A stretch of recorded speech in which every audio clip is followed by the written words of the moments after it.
What's up, everybody? We had a decent week here at Smith Lake out of Coleman, Alabama. Usually we launch out of the dam. This week we launched out of Coleman, way up toward the top end, and I really concentrated actually down more toward the dam. I spent more of my time in that clean water. Seemed like a lot of guys that did well concentrated on that dirtier water, but I just felt like I had more fish down there.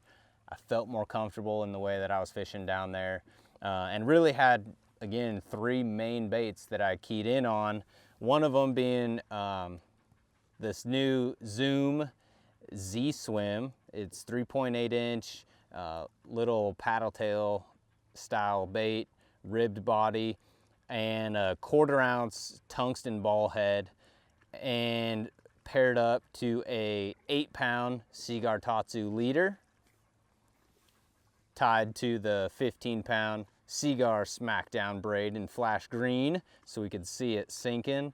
And then the Daiwa Exist 3000, which we always throw, and then I was throwing it on the Alpha Angler wrench this week. So this is actually my prototype wrench. That's why it doesn't even have a label on it, but this is the wrench.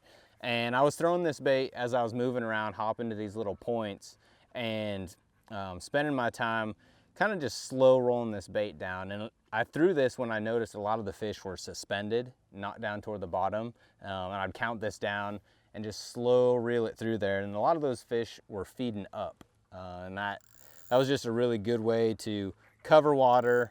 And especially when I was like just trying to find some of the fish, throw that bait around. And then when I did get around them, or if I noticed that those fish were down toward the bottom, I'd go with the drop shot. This is actually pretty much my go-to smallmouth setup as well, and it just happened to work really good on these spots. Throwing the Zoom Z drop in purple smoke. You guys have seen me throw this a million times. 1/0 nose hook, and then got that actually on 6-pound Seaguar Tatsu. Felt like I got more bites on 6-pound than 8-pound, and then paired up to the same line, 15-pound Seaguar Smackdown in flash green. Again, that way you can see it when it's sinking down. A lot of these fish would eat it on the fall.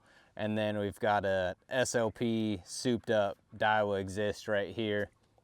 This reel's incredible, by the way. And then throwing a 3/8 and a 3/16 ounce drop shot weight. New little VMC teardrop tungsten drop shot weight. And then on one of my favorite Alpha Angler rods, the 610 medium light DSR. Love this rod. And really just fishing this around the same stuff. You know, I would be able to see little isolated pieces of structure, whether it was a stump, a little bit of rock, and those kind of those little channel swings. And you saw, like, on day 2, you guys will see, if you haven't seen the full video yet, make sure you go watch that. Day 2, catching these fish, I got on this little rally, and all these fish had moved in. There was a little bit of bait and wind blowing into this pocket, and I was concentrating on these real deep channel swings. You know, the pockets, I could catch them in the back if I had a real deep channel, and those fish were pushing the bait back in there, and I'd get on top of them, catching them in 20 to 30 foot on that drop shot. And I felt like I was just a little bit ahead of the fish. Felt like that bite was starting to get better and better. And just didn't have enough time. But I caught a ton of fish doing that this week, and actually ended up playing out better than I thought with that bait. But one that kind of surprised me that I didn't get a lot of bites on in practice, but ended up catching nearly half, if not more, of my fish on, was the Stormarashi Topwater. This is a super special one to me, not just because it's a topwalker, but this specific bait is also the one that I won Sam Rayburn with when I was catching a bunch of the fish on Topwater in the morning. You can see it's just got tons of hook rash, teeth marks all over it. I've won several 100,000 on this bait. That's right, several 100,000 on this bait. So definitely a very big key to me. Add the little feather treble on there. Seem to get better hookup ratio with that, especially with spots and smallmouth. And then I've got that tied to a 20-pound Seaguar Rippin' Mono leader, Crazy Alberto knot, to 40-pound Smackdown braid, And then I've got it on a Daiwa to Tula 100 in the 8-to-1. This reel did incredible casting, super far, T-wing system, giving you a little bit less resistance when you're casting. And that was important because you'd see these fish come schooling up on these points and you had to be able to reel in super fast. That's why I went with the 8-to-1, and really allowed me to bring it in, fire out there, super long cast. Only backlashed a couple times. It's my fault. Alpha Angler, slasher, 610, medium. Work this bait all day long. That shorter rod really allows you to be less fatigued as you're working this bait all day long. And then just a perfect tip to backbone paired up with that braid. When they eat out there on the end of the cast, you can drive the hooks and get them in there, even with these bigger treble hooks.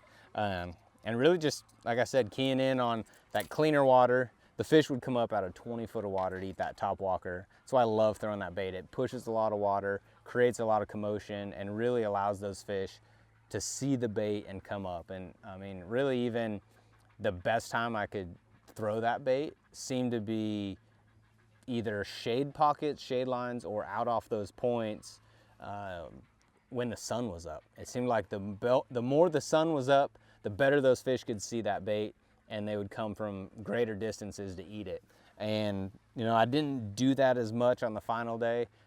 Played around with it a little bit in the morning, and then ended up catching most of my fish that last day on the Z drop. But those were the 3 patterns. We'll show you guys a little bit of the contours we're looking at so you can understand, show you the Lake Master charts. So let's check that out, and then let you guys come out here, give it a shot yourself. So this is kind of the area that I spent most of my time in, and I was really concentrating. You can see we've got 200 foot of water out here, and you can see these channels that lead in, and then you've got these little ditches that run back in here. Let's actually go down. There's better ones down this way. Anywhere I had these deeper banks, you can see how these contours get super tight right here. I spent a lot of time the first 2 days fishing in these pockets, and I would fish whatever side the shade was on. So if it was in the morning, you know, I'd concentrate on this side. As the sun got up, I'd concentrate on this side a little bit more. And it seemed like all these little points where you have these deep main river channel pieces coming in is where those spots were hanging out. I even actually spent a lot of time fishing down the dam. This is where I had little schools of fish, and that bite kind of went away. I think early on a lot of these fish were retreads. They had just had the Bassmaster open out of right here, and it seemed like just all those fish were retreads. Those kind of disappeared. I think those fish started to disperse back out into the lake. And then again, like where I made the little rally was right here at the end of the day, where you can see how tight these contours get together, where they get really tight. You get those hard black lines. That's where those fish, they wanted that more vertical structure. And so they would either be later in the day, it seemed like they'd be right on those vertical pieces of structure around the shade lines, and then earlier in the mornings they would be on these points and wanting to school on those points. And that was really the big key for me, is anywhere that you had those hard contour lines, either leading into a pocket or right on the main river channel. That's where I spent most of my time. And it seemed like that pattern kind of worked even if you were in the clean water or in some of the dirty water. And so if you guys are out here around this time, May, post-spawn spots, you guys give it a shot. It's a good way to catch it. And always make sure you got birds in Lake Master.